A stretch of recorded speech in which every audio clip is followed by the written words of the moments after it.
Erkak kishini hayotida qiladigan eng yaxshi amali bilasizlarmi nima? Pul topib, chek olib, o'g'illariga imorat solib, uylab joylab, to'r yog'ini taqqilib ketishi. Bu bizning tushuncha shunaqa. Va mana shu narsani yo'lida umr sarf bo'lib ketyapti.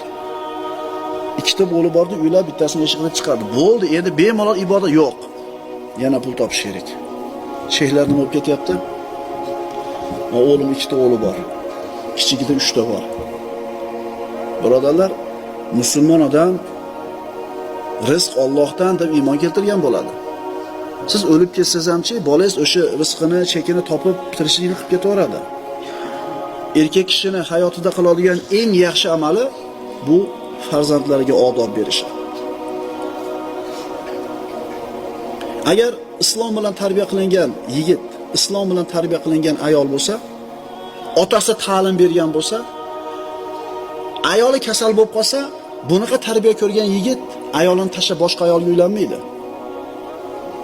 10 yil, 20 yil xizmatingizni qildi, bir kasal bo'lib qoldi, xizmatingiz yaramay qoldi. Ablah bo'lish kerak. Shat uni qo'yib yuborib turib boshqasini olib ketishlikka. Nima demadinglar?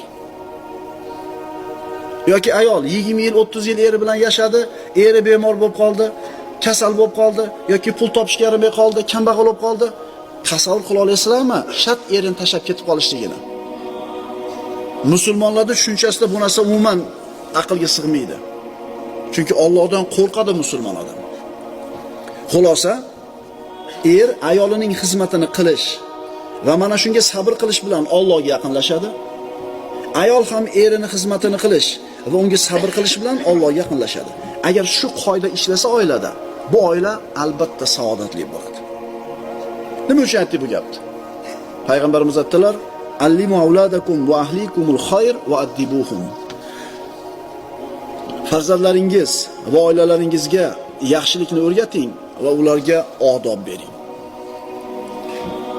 Payg'ambarimiz sollallohu alayhi vasallam aytadilar, Imom Tabaroniy rivoyatlarida: "Addibu auladakum ala thalathi hisolin." Farzandlaringizga 3 ta xislatni o'rgatinglar. Hubbi nabiyikum va hubbi ali baytihi va tilovatil Qur'on. Nabiyingizni yaxshi ko'rishga, uni oilasini yaxshi ko'rishga va Qur'on tilovatiga. Bolalaringizga 3 ta narsani o'rgatinglar. Payg'ambarini yaxshi ko'rsin, payg'ambarning oilasini yaxshi ko'rsin va Qur'on tilovatini o'rgatinglar. Endi faraz qiling, shat bordingizlar bugun, bolam, payg'ambarimizni yaxshi ko'r bugundan boshlab. Payg'ambarimiz oilasini bugun yaxshi ko'rmasang bo'lmaydi. Ke, yaxshi ko'r. Desiz, bu kulgili holat bo'ladi. Ha siz payg'ambarimiz sollallohu alayhi vasallamni tanitmagan bo'lsangiz, oilasini tanitmagan bo'lsangiz, qayoqdan yaxshi ko'rsin? Odam nimani yaxshi ko'radi? O'zi tanigan, bilganda yaxshi ko'radi.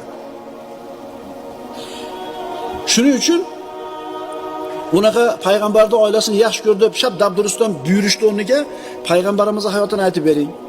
Xulq atvori, rahmat haqida hikoya qilib bering.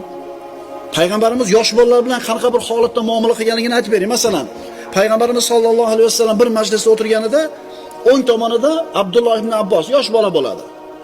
Chap tomonida Abu Bakr Siddiq o'tiradi. Payg'ambarimizga bir ichimlik olib kelishadi. Rasululloh ichadilarda sunnatga muvofiq o'ng tomonga uzatish kerak.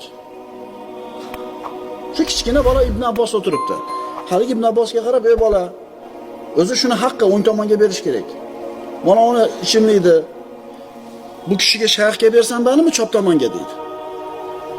Ibn Abbos aytadi, "Sizdan keyin ichishlik sharafini birovga bermayman, bering bu yoqqa" deydi Orabcha. Ya'ni mana shu qilayotgan ishi bilan payg'ambarimiz bu kichkina bolaga hurmat ko'rsatyapti.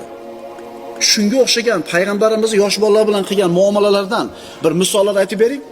Payg'ambarimiz haqida tushunchasi paydo bo'lsin bolangizda, keyin yaxshi ko'radi payg'ambarimizni.